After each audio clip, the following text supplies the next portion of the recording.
하느님 뜻의 나라를 위한 말씀들.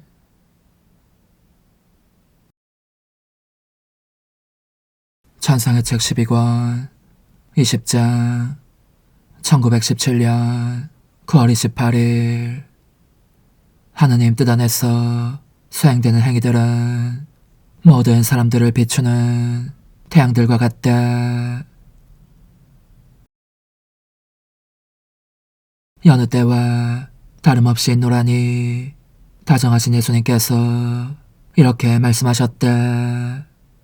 딸아, 어둠이 짙어지고 있는데 사람들은 더욱더 황급히 곤두박질하고 있다. 게다가 이 어둠 속에서 자기네가 빠져 죽을 구렁을 파고 있다. 인간의 정신은 맹목이 되어 더 이상 선을 바라볼 빛이 없다. 오직 악만 바라볼 뿐이다.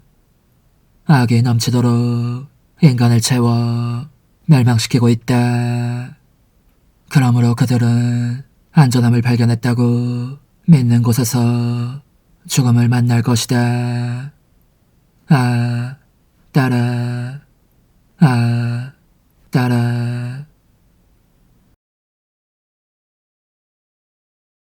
그리고 그분은 이렇게 덧붙이셨다. 나의 뜻 안에서 수행되는 행위들은 모든 사람들을 비추는 태양들과 같다. 그러니 피조물의 행위가 내 뜻 안에서 지속되는 동안에는 또 하나의 태양이 맹목적인 정신들을 비추어준다. 그러니 약간의 선이라도 가진 이들은 이 빛을 발견하고 낭떠러지를 피해 달아날 것이고, 그렇지 않은 이들은 모조리 떨어져 죽을 것이다. 따라서 어둠이 짙은 이 시대에 내 뜻 안에서 수행되는 피조물의 행위들이 얼마나 많은 선을 베푸는지 모른다. 낭떠러지를 피해야 할 이들은 오직 이 행위들에 의해서만 그럴 수 있을 것이다. 이 말씀을 하신 뒤 그분은 떠나셨다. 나중에 그분께서 다시 오시어 이렇게 말씀하셨다. 내 뜻을 행하며 내 뜻 안에서 사는 영혼은 나의 마차이며 내가 모든 것의 고삐를 잡고 있다고 말할 수 있다. 내가 그의 정신과 애정과 열망에 고삐를 잡고 있으며 그 중 어느 하나도 그의 수중에 남겨두지 않는 것이다. 그리고 나는 더욱 편안하게 그의 마음이 앉아서 완전한 통치권으로 내가 원하는 것을 행한다. 마차를 달리게 할 때도 있고 날아다니게 할 때도 있다. 그러면 내가 마차에 의해 하늘로 갈 때도 있고 온 세상을 두루 다닐 때도 있다. 혹은 멈춰설 때도 있다. 오, 내가 통치하고 다스리니 얼마나 큰 영광과 승리를 만끽하게 되는지.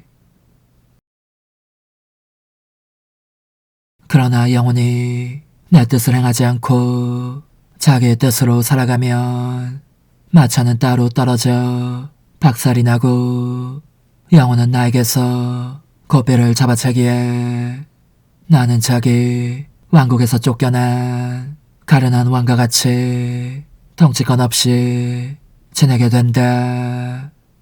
그러면 원수가 내 자리를 점령하는 한편 고삐는 영혼 자신의 격정들에 의해 좌지우지된다.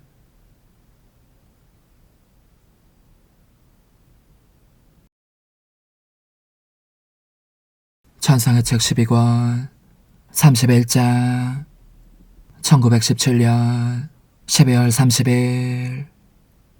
피조물 애정과 마음들을 당신에게서 훔쳐가는 자들을 보시는 예수님의 절규.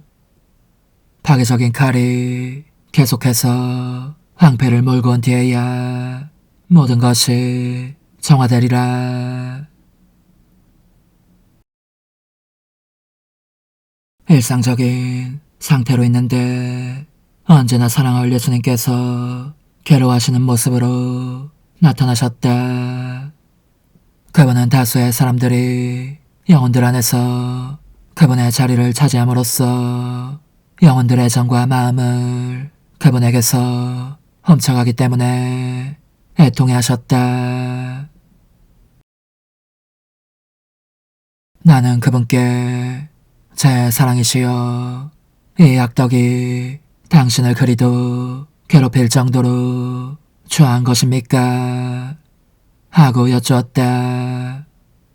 그러자 그분은 이렇게 말씀하셨다. 딸아, 그것은 취할 뿐더러 흉악하기도 한 것이다. 창조주의 질서를 뒤엎는 것이니 나를 밑에 깔고 그 위에 올라앉아서 나도 능히 신이 될 수 있다고 말하는 격이다.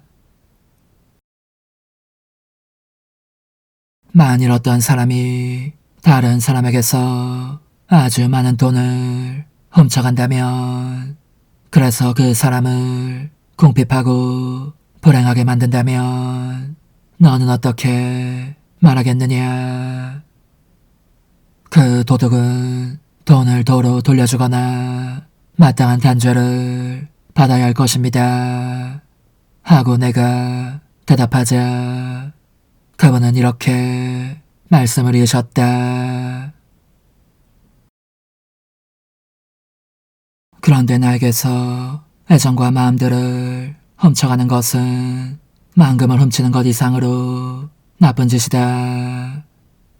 돈은 아무리 많아도 물질이며 천한 것인 반면 애정과 마음은 영적이며 고상한 것이니 말이다.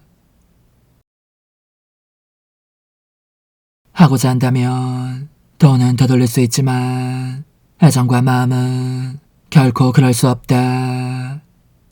그러므로 그것은 돌이킬 수도 말소할 수도 없는 도둑질이다. 연옥풀이 이런 영혼을 정화시킨다고 하더라도 그들이 내게서 훔쳐간 애정의 빈자리는 단 하나도 원래대로 채울 수 없는 것이다. 그럼에도 이 중대한 사실은 간과되고 있다. 오히려 어떤 이들은 이 애정들을 팔려고 하는 것 같다. 그러다가 아무런 거리낌 없이 다른 사람의 애정을 사려고 드는 구매자를 만나면 만나는 것만으로도 기뻐한다. 이런 자들은 피조물에게서 훔치는 일에는 가책을 느낀다. 그러나 내게서 훔치는 것에 대해서는 아무 생각도 하지 않는다. 아, 딸아, 나는 피조물에게 모든 것을 주었다. 그리고 말하기를 무엇이든지 원하는 대로 가져라. 나를 위해서는 오직 너희 마음만 남겨다오 하였다. 그러나 그들은 이를 내게 거절했을 뿐만 아니라 다른 이들의 애정을 훔치기까지 한다. 속인들만 그런 것이 아니고 성직자들, 신앙심이 깊다는 이들도 그렇다. 이를테면 지나치게 친절한 일부 영신, 지도란 것이 얼마나 많은 해악을 끼치는지 모른다. 너무나 많은 말을 들어주고 필요 없는 고분고분함까지 보이면서 매력적인 태도를 취하려고 드니 이런 지도는 유익하기는커녕 영혼들을 복잡한 미궁 속에 빠지게 한다. 영혼들의 마음속에 들어가지 않을 수 없는 순간 그들의 애정이 내 것이 아니고 마음도 내 것이 아님이 보게 되면 나는 냅다 달아나고 싶어진다. 이 애정과 마음들을 내가 누구에게서 받아야 하겠느냐. 저 영혼들을 내 안에 다시 정돈해야 할 사람에게서가 아니겠느냐. 그렇게 해야 할 사람이 도리어 내 자리를 차지하고 있으니 나는 너무 역겨워서 저 마음들 속에 참고 있을 수가 없다. 하지만 성체가 소멸될 때까지 머물러 있지 않을 수도 없다. 그러니 얼마나 많은 영혼들이 학살되는 셈인지. 이들이 내 교회의 진짜 상처들이다. 수많은 성직자들이 교회에서 갈라져 나가는 것은 그 때문이다.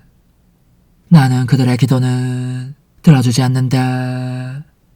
얼마나 많이 기도하건 그들에게 줄 은총은 없는 것이다. 오히려 내 마음을 쪼개며 터져나오는 이 고통의 부르짖음으로 응답할 따름이다. 이 도적들아, 가라. 내 성전에서 나가라. 더는 내가 참을 수 없다.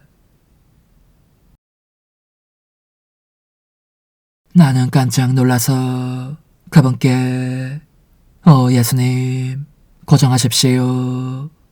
저희를 당신의 피와 상처들의 열매로 여기시고 징벌을 은총으로 바꾸어 주십시오 하고 외쳤다.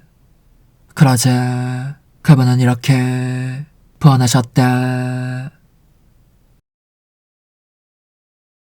사태는 걷잡을 수 없이 진행될 것이다. 내가 인간으로 하여금 먼지가 되도록 굴욕을 당하게 하리니 미처 예기치 못한 돌발 사건들이 숱하게 꼬리를 물고 일어나서 한층 더 당황하게 할 것이다. 인간은 피신처를 발견했다고 여긴 곳에서 올가미 밧줄을 보고 승리로 여긴 곳에서 패배를, 빛으로 여긴 곳에서 암흑을 볼 것이다. 그 결과 나는 장님이니 달리 어떻게 해야 할지 모르겠다고 스스로 말하게 될 것이다. 파괴적인 칼이 계속해서 황폐를 몰고 온 뒤에야 모든 것이 정화되리라.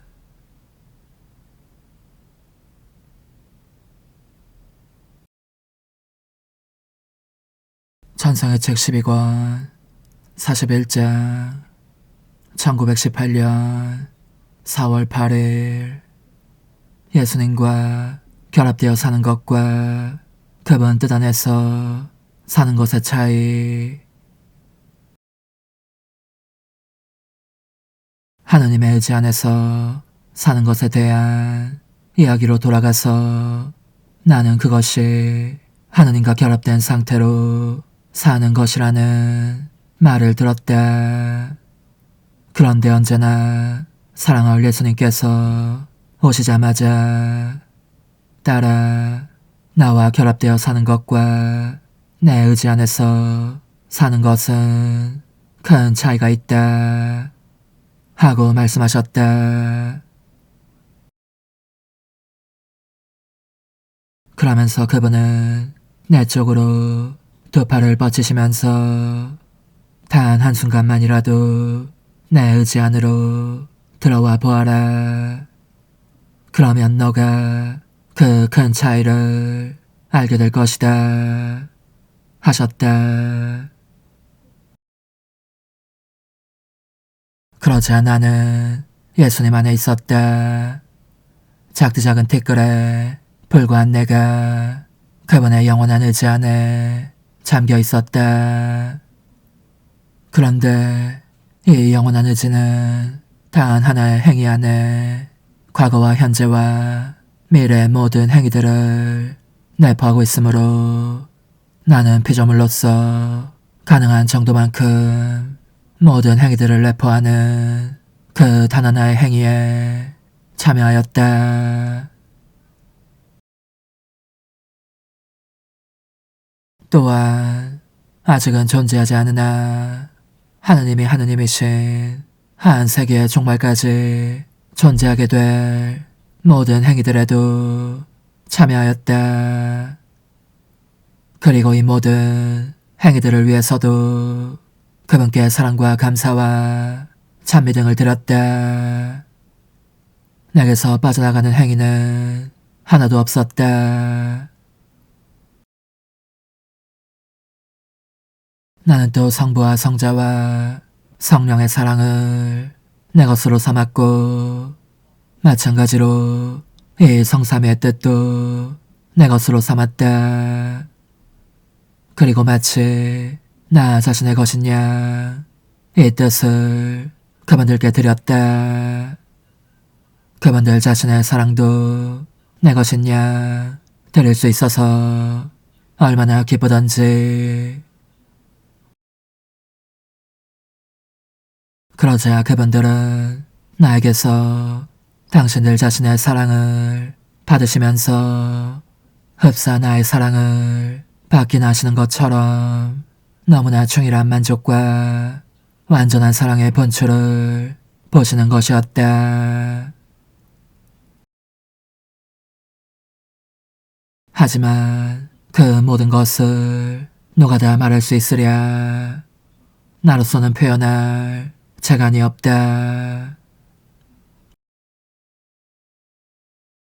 그때 복되신 예수님께서 이렇게 말씀하셨다. 내 의지 안에서 사는 것이 무엇인지 보았느냐. 그것은 사라져서 영원의 영역 속으로 들어가는 것이다.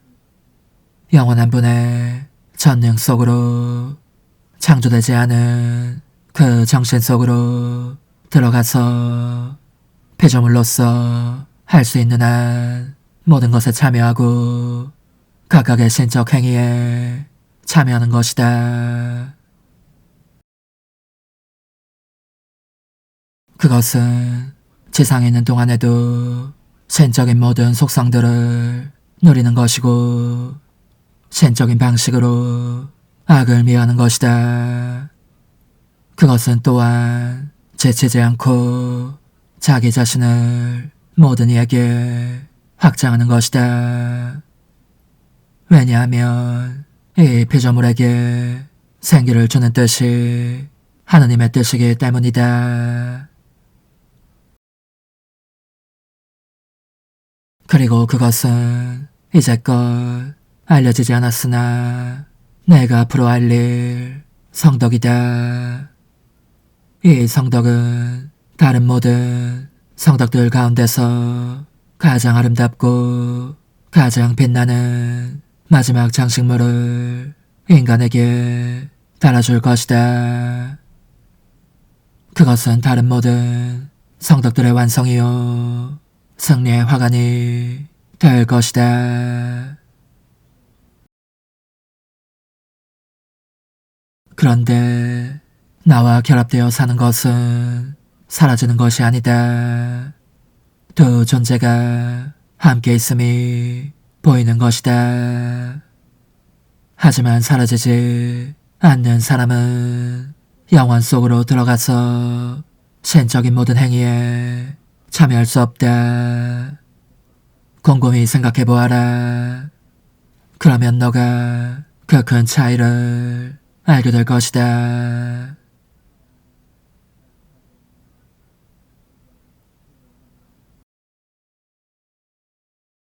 천상의 책 12권 49장 1918년 6월 4일 하느님 정의의 벼락을 맞을 위험. 여느 때와 다름없이 있으면서 사랑할 예수님께 말씀드리기를 저의 기도를 대수롭지 않은 것으로 여기지 마십시오. 저는 바로 당신의 말씀과 당신과 같은 지향을 당신 자신의 뜻으로 반복하고 있습니다. 당신께서 원하시듯이 저도 영혼들을 원하니 말입니다. 하였다. 그러자 복되신 예수님께서 말씀하셨다.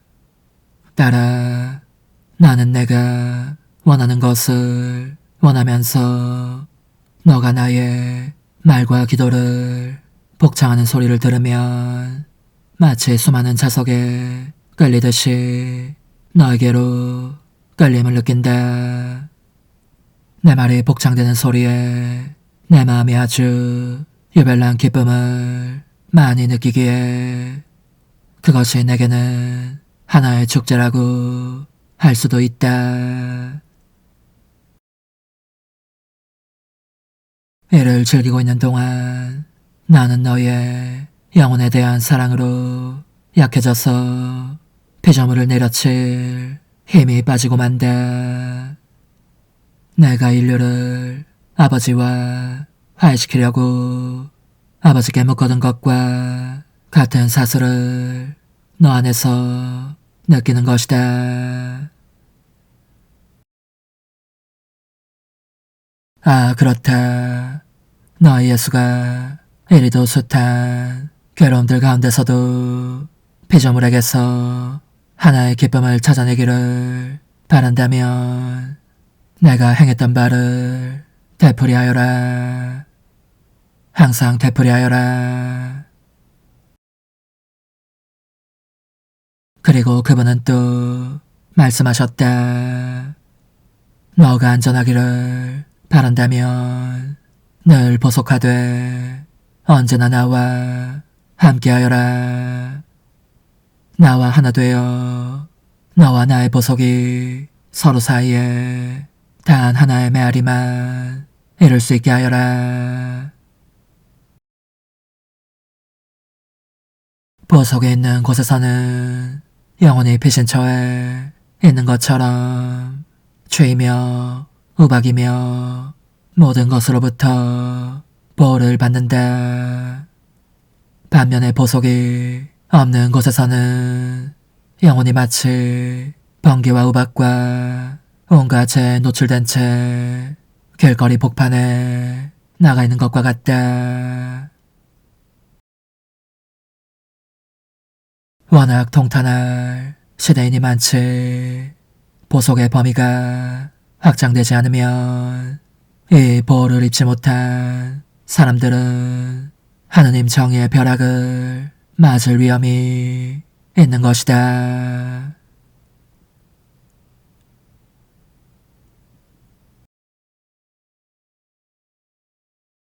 천상의 책 12권 64장 1918년 10월 14일 참된 평화는 하느님에게서만 온다. 가장 큰 징벌은 악인들의 승리이다. 고통과 상실감에 휩싸인 채 일상적인 상태로 있는데 다정하신 예수님께서 오시자마자 이렇게 말씀하셨다. 딸아, 발밑에 집안이 무너지고 있음을 느끼는 정부들이 있다. 나는 모든 수단을 동원해서 그들을 항복시키고 제정신으로 돌아오게 하여 오직 나에게서만 참된 평화, 영구적인 평화를 기대할 수 있다는 사실을 알게 할 작정이다.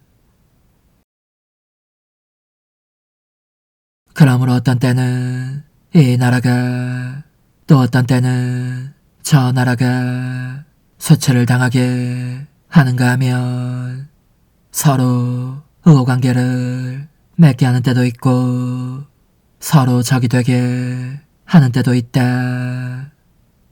내가 이 모든 일을 하는 것은 그들을 무력하게 하려는 것이다. 나는 예상치 못한 뜻밖의 일로 그들을 어리둥절하게 하여 인간적인 것과 그들 자신의 불완전성을 깨닫게 할 것이다. 이는 그들로 하여금 홀로 하느님만이 모든 선을 기대할 수 있는 안정된 존재임을 깨닫게 하려는 것이다. 따라서 정의와 평화를 원한다면 참된 정의와 참된 평화의 원천인 하느님께로 와야 한다. 그렇게 하지 않으면 그들은 아무것도 수행할 수 없을 것이다.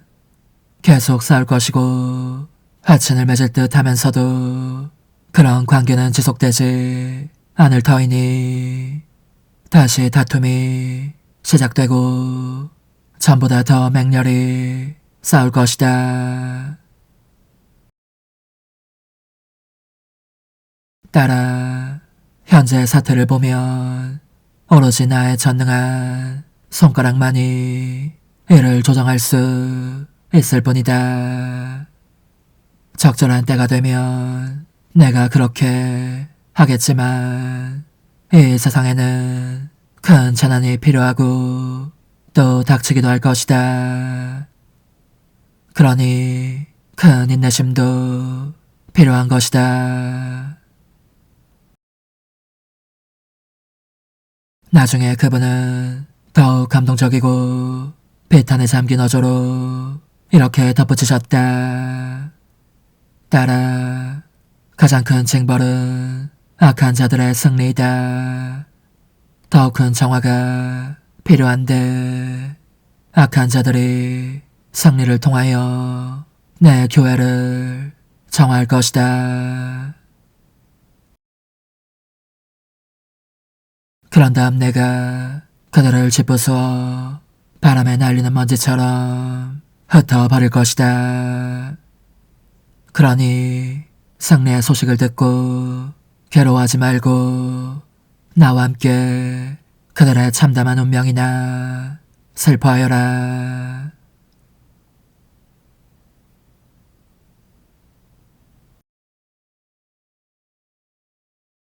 천상의 책 13권 35장 1921년 11월 22일 하느님 뜻 안에서 행해진 행위는 빛이 된다.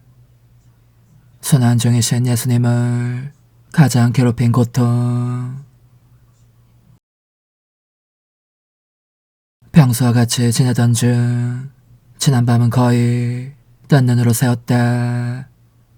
감옥에 갇히신 예수님께로 생각이 자꾸 날아가기 때문이었다. 그분은 모습을 드러내셨지만 워낙 칠흑 같은 어둠 속이어서 그 가쁜 숨소리와 내 손의 감촉으로 거기 계심을 느꼈을 뿐 눈으로 뵐 수는 없었다. 그러므로 나는 그분의 거룩하신 뜻 안에 녹아들어 늘 하는 대로 애써 연민을 표하며 보석 행위를 하고 있었다.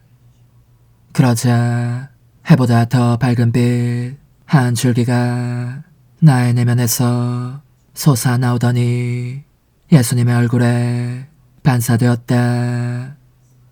그분의 거룩하신 얼굴이 그 빛으로 환하게 빛났고 나리살역처럼 어둠이 싹 거치는 것이었다. 나는 그래서 그분의 무릎께에 달라붙을 수 있었다. 그러자 그분께서 이렇게 말씀하셨다. 따라 내 뜻 안에서 수행된 행위는 내게 광명이 된다. 죄중에 있는 사람은 나를 암흑으로 둘러싸지만 햇살보다 더 밝은 이 행위들은 나를 암흑에서 지켜주고 빛으로 에워싸며 내 손의 도움으로 피조물에게 내가 누구인지를 알린다. 그런 이유로 나는 내 뜻 안에서 사는 사람을 매우 사랑한다. 그가 내게 모든 것을 줄 수 있고 모든 사람으로부터 나를 지킬 수 있기 때문이다.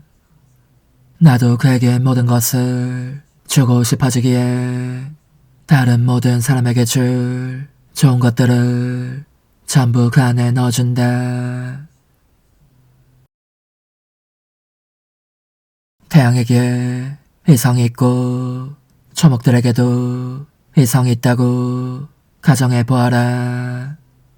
모든 초목이 그들 자신의 의지로 태양의 빛과 열을 거부하고 무성하게 자라는 것도 열매를 맺는 것도 싫어하는데 오직 하나의 식물만은 애정을 가지고 태양빛을 받으며 자라나. 다른 초목들이 맺으려고 들지 않는 결실을 내어 그 전부를 태양에게 주고 싶어 한다고 하자.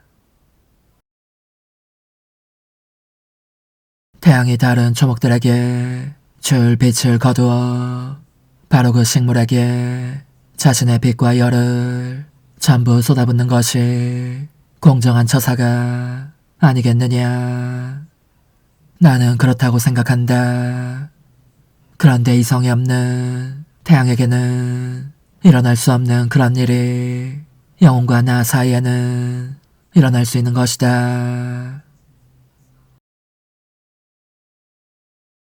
그 말씀 끝에 그분은 모습을 감추셨으나 다시 오셔서 이렇게 덧붙이셨다.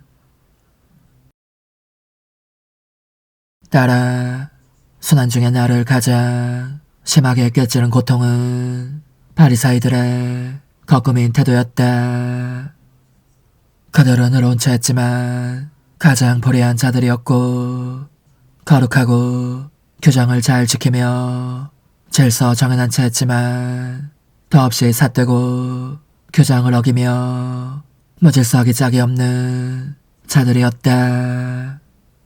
또한 하느님을 공경하는 채 할 때에도 자기 자신과 사욕과 제안락을 떠받드는 자들이었다. 그러므로 빛이 그들 안으로 들어갈 수 없었다. 그들의 거꾸민 태도가 빛으로 나 있는 문을 닫아 걸고 있었고 그 허위가 일종 잠금장치로 그들을 죽음 속에 가두며 몇 가닥 희미한 빛살마저 철저히 차단하는 자물쇠였던 것이다. 우상 숭배자인 빌라도가 바리사이들보다 더 많은 빛을 보았을 지경이니 빌라도의 모든 언행은 위선에서 나온 것이 아니라 공포심에서 나왔기 때문이다. 나는 거짓으로 착한 이들보다는 더없이 타락한 죄인이라도 거짓은 없는 이들에게 마음이 더 끌림을 느낀다. 겉으로는 선행을 하며 착한 체하고 기도도 하지만 마음속으로는 악과 사욕을 키우는 사람들을 보면 얼마나 진저리가 나는지. 그런 자는 입술로 기도하면서 마음은 내게서 멀리 떨어져 있다. 그리고 선행을 하는 바로 그 순간에도 어떻게 하면 자신의 정욕을 채울지 궁리한다. 이처럼 거짓된 거칠애로 선을 행하고 말하는 사람은 빛이 들어오지 못하게 문을 닫아 걸고 있어서 다른 사람들에게도 빛을 줄 수 없다. 그런 사람은 선의 탈을 쓰고 번번이 사람들을 유혹하는 악령들의 화신이 되어 활동한다. 사람들은 그 선을 보고 혹하지만 가장 안전하다고 느낀 순간 더 큰 죄에 떨어지고 만다. 그러니 선의 탈을 쓴 것보다는 죄의 얼굴을 하고 있는 유혹이 얼마나 더 안전한지 모른다. 마찬가지로 거짓으로 착한 사람들보다는 타락한 사람들을 대하는 것이 더 안전하다. 그 위선자들은 너무나 많은 독을 숨기고 있으니 너무나 많은 영혼들을 독살하지 않겠느냐. 거꾸미 위선이 없고 모든 이가 있는 그대로 알려진다면 땅의 표면에서 악의 뿌리가 제거되고 모두가 그릇된 망상에서 벗어날 것이다.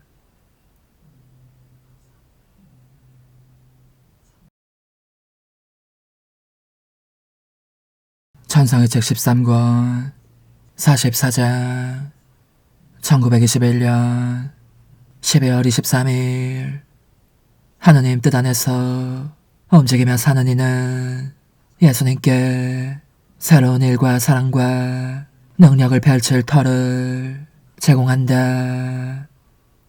예수님께서 주무신 이유와 그 잠의 효과. 하느님 뜻 안에 완전히 잠겨있는 느낌이 들었을 때에 다정하신 예수님께서 오셔서 말씀하셨다. 내 의지에 따라 너가 내 뜻 안에서 움직이며 삶에 따라 내 뜻으로부터 새로운 행위들이 더 많이 나오게 한다. 나에게 새로운 일, 새로운 사랑, 새로운 능력을 펼칠 터를 제공하는 것이다. 얼마나 기쁜지 피조물이 내 뜻 안에서의 삶을 통해 내게 활동의 장을 마련해 주니 말이다.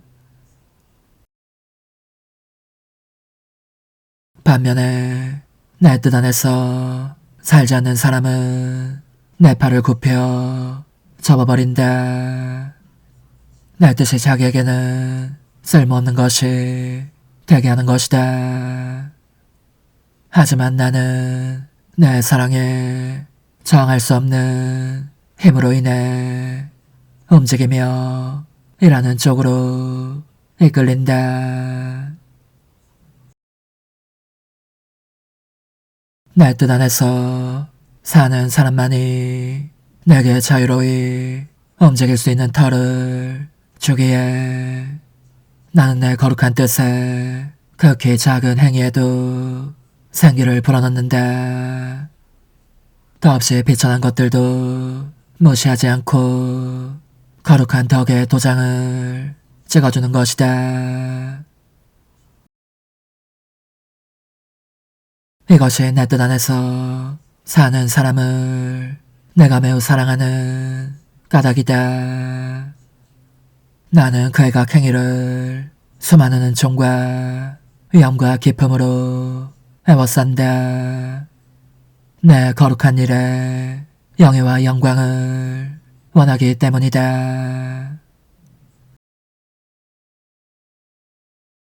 그런즉 너는 죄를 기울여라. 그리고 너가 행하는 모든 것이 내 뜻 안에서 이루어지지 않으면 너의 예수에게 쓸모있는 것을 결코 주지 못한다는 점을 깊이 생각할 일이다.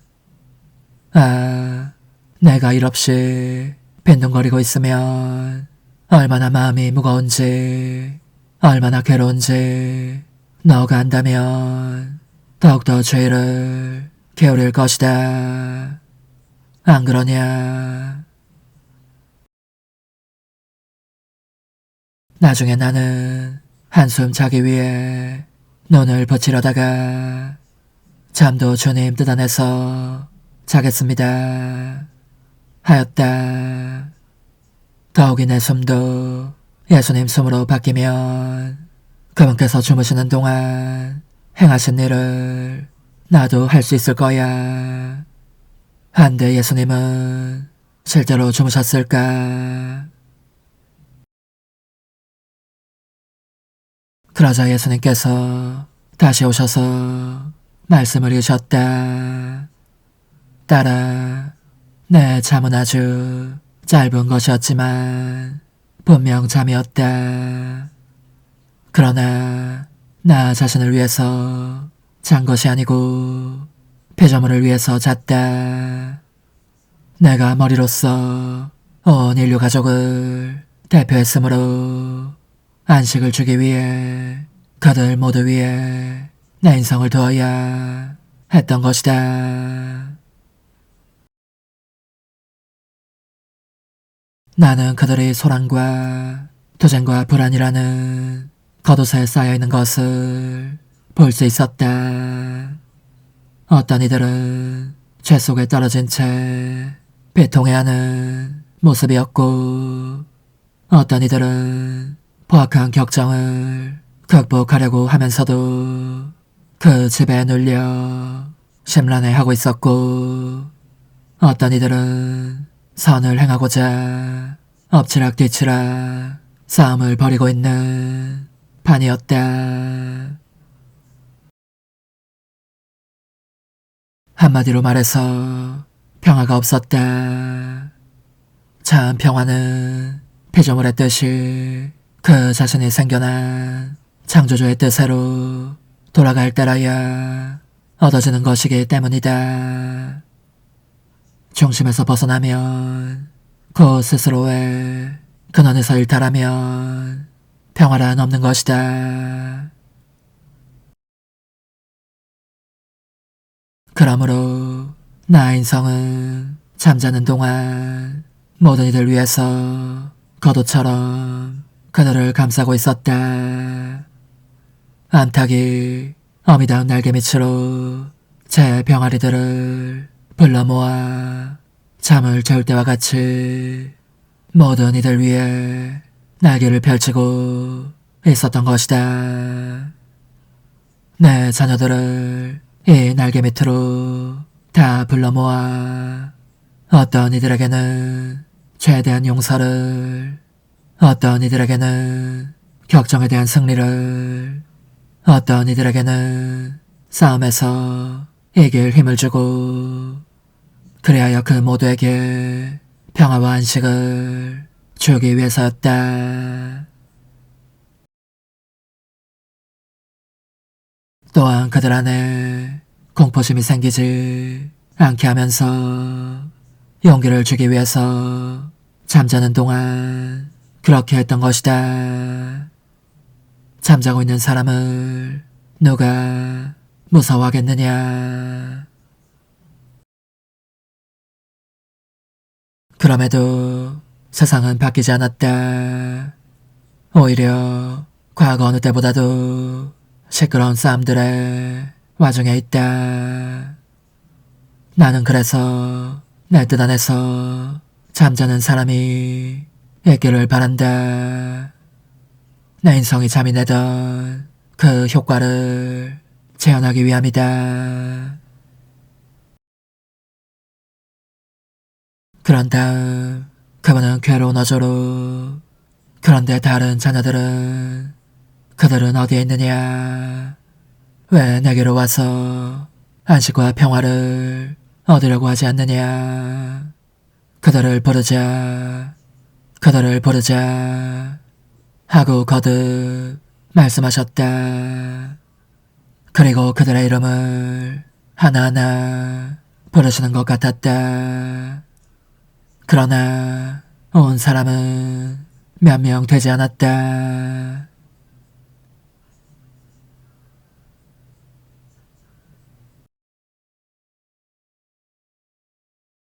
천상의 책 19권 6장 1926년 3월 14일 창조된 만물의 소리가 되어야 하는 사명.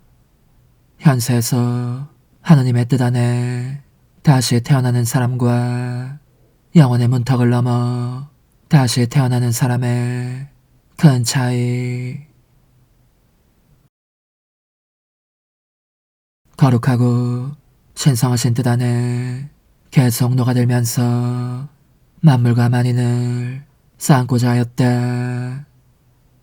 하느님께서 선물로 주신 모든 것을 내 것으로 삼고 그들을 하느님께 데려가면서 그 각 조물에 대하여 사랑합니다라는 말 한마디를 한 번에 감사합니다와 찬미합니다와 험승합니다를 그분께 드리기 위함이었다.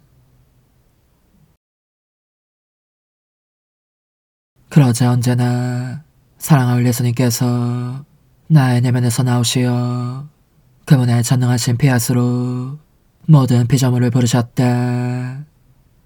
이들을 내 무릎 위에 올려놓으시며 내게 선물로 주시라는 것이었다. 그리고 자애가 넘치는 음성으로 내게 이렇게 말씀하셨다. 딸아, 일체가 너의 것이다. 내 뜻 안에서 사는 사람에게는 모든 것이 완전히 그의 소유가 되는 것이 당연한 일이다. 모든 것이 내 뜻에서 나왔고 내 뜻이 이들을 보존하며 소유하고 있기 때문이다. 나의 전능한 피앗이 하늘을 펼치고 여기에 점점이 별들을 박았다. 내 피앗이 다른 모든 조물들과 마찬가지로 빛에도 생기를 주어 태양을 만들었다. 그리고 내 피앗은 조물들 안에 승리자로서 남아 다스리며 그 생명을 보존하였다.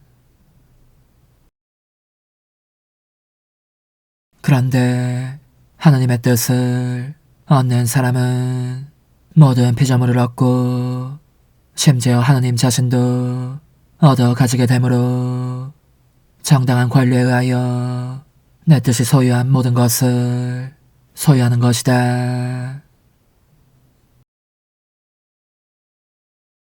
더구나 조물들은 그들의 창조주께 말이 없는데 내가 그렇게 무한으로 있도록 그들을 만든 것은 이 조물들을 선물로 받을 사람, 곧 내 뜻 안에서 살게 될 사람 자신이 내가 빚어 만든 모든 조물 안에서 그들 대신 말을 하기를 바랐기 때문이다. 너는 그러므로 하늘의 소리가 되어야 한다. 이 소리가 여기저기에서 울려 퍼지면서 너의 말이 들리게 해야 한다. 그 말은 온 대기권을 통해서 쩌렁쩌렁 울리는 사랑합니다. 찬양합니다. 저의 창조주를 험승합니다가 될 것이다. 또 너는 각각의 별과 태양과 바람과 천둥과 바다, 초목과 산의 소리가 되어 끊임없이 사랑합니다. 찬미합니다. 찬양합니다. 험승합니다. 우리를 내신 분께 감사드립니다. 하고 말해야 한다. 이처럼 내 뜻에 간난이 곧 내 의지에 작은 딸의 소리가 모든 피조물 안에 메아리 치고 있으면 얼마나 근사하겠느냐. 내 딸이 모든 조물로 하여금 말을 하게 하는 셈이기에 내가 말을 사용하도록 그들에게 미리 허락한 것 이상으로 아름다울 것이다. 나는 너를 너무나 사랑하기에 태양 안에서 너의 사랑과 hum성과 찬양의 소리를 듣기를 원한다. 천체들 안에서 잔잔한 바다에 속삭임 안에서 잽싸게 헤엄치는 고기들 안에서 떨리는 소리로 지저귀는 새들 안에서 어린 양의 매하는 울음소리 안에서 구구거리며 구슬프게 우는 산비둘기 안에서 욕한데 어디서든지 너의 소리를 듣기를 원하는 것이다. 만약 내 뜻이 젖어가는 자리를 잡고 있는 만물 안에 내 뜻의 간난이의 소리가 들리지 않는다면 나는 흡족하지 않을 것이다. 이 간난이는 모든 조물들로 하여금 말을 하게 하면서 내가 만든 하나하나의 조물을 대신하여 그 사랑에 보답하는 사랑과 영광과 hum성을 나에게 주기 때문이다. 따라 그러니 정신을 집중하여라. 나는 너에게 많은 것을 주었으니 많은 것을 받기를 원한다. 너의 사명은 위대하다. 너 안에서 성취되어야 하는 것은 모든 것을 쌓고 모든 것을 소유하고 있는 내 뜻의 생명이니 말이다.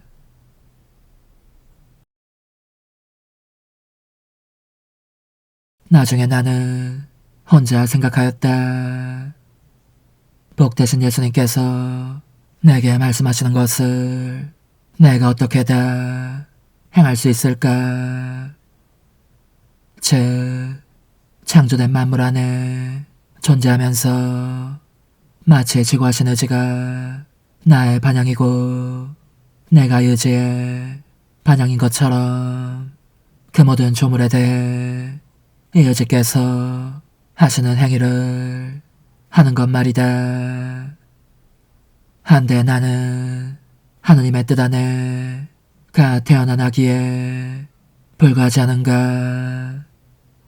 사랑하올 예수님께서 원하시는 대로 최선을 다해 나 자신을 점점 더 확장하려면 적어도 내가 조금은 더 잘해야 하지 않겠는가?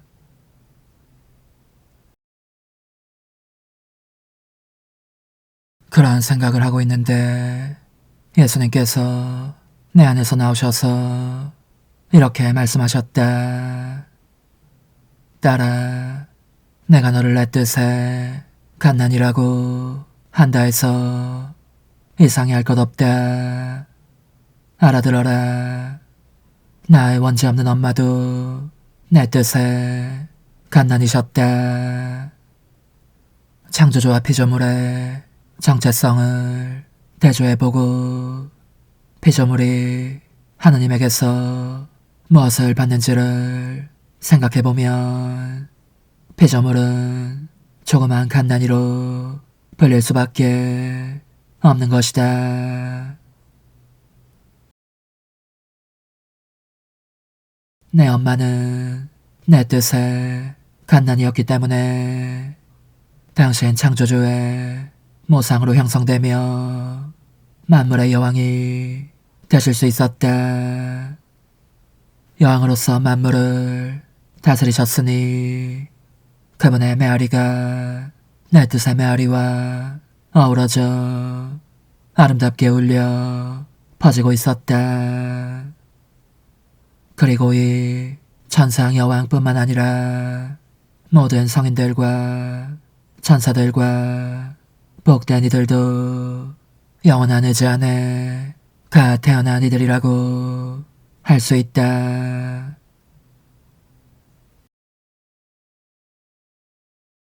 사실 사람은 죽기 마련인 몸을 떠난 즉시 내 뜻 안에 다시 태어난다.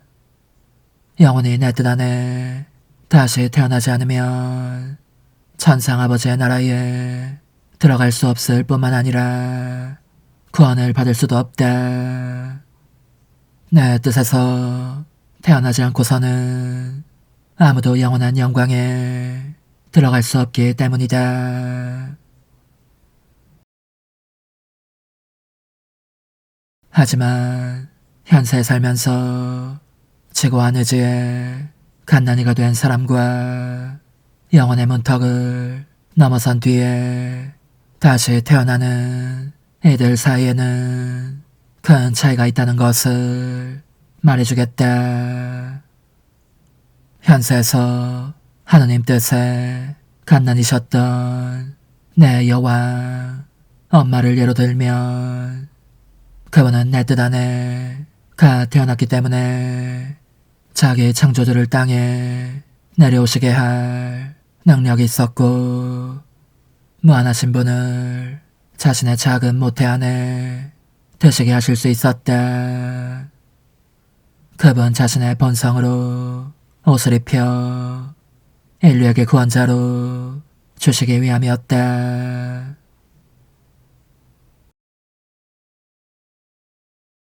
그분은 가 태어났기 때문에 은총과 빛과 성덕과 지식의 바다들을 형성하셨고 이 안에 자기를 창조하신 분을 품으셨다. 지고하신 의지의 생명을 소유하셨기에 모든 것을 행하실 수 있었고 모든 것을 간청으로 얻어내실 수 있었다. 하느님께서는 이 천상적 피조물이 청하는 것을 거절하지 못하신다. 청하는 것이 바로 그분 자신의 뜻이기에 아무것도 거절하실 수 없고 거절해서도 안 되는 것이다.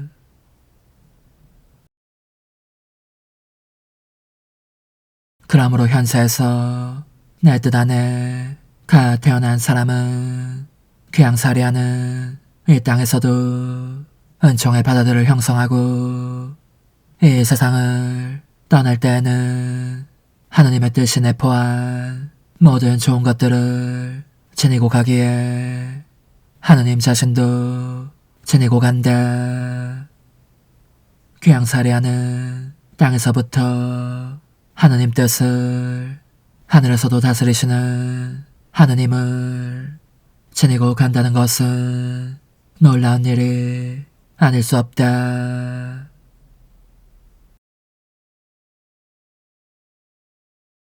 너는 아직 이 크나큰 선을 분명히 이해하지 못하고 있다.